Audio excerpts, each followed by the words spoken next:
When bad things happen to privileged people. Race, gender, and what makes a crisis in America. Written by Dara Z. Strolovitch. Published by the University of Chicago Press.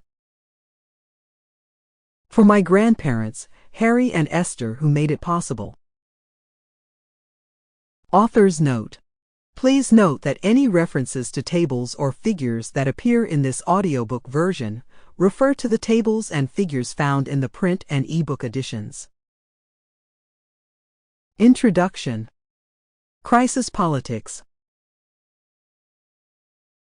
Soon after Barack Obama won the 2008 presidential election, and in the depths of what was at that time the most severe economic downturn since the Great Depression, his then Chief of Staff, Rahm Emanuel, told a group of CEOs, "You never want a serious crisis to go to waste. Things that we had postponed for too long, that were long-term, are now immediate and must be dealt with. This crisis provides the opportunity for us to do things that you could not do before."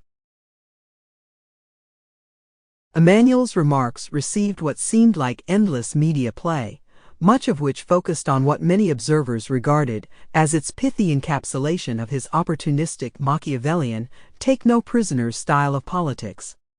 But his comments were equally striking for what they implied about the political significance of, and about the political work done by, crisis.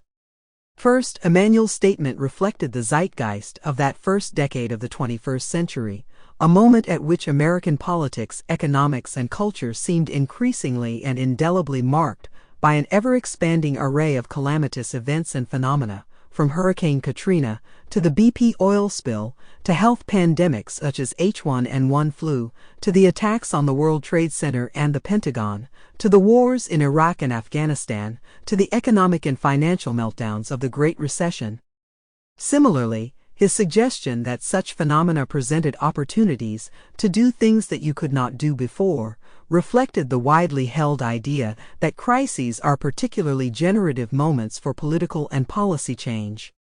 Many observers have noted, for example, that the exceptional circumstances of the Great Depression of the first half of the 20th century had created the opportunities for state intervention that made possible the redistributive and regulatory programs of the New Deal.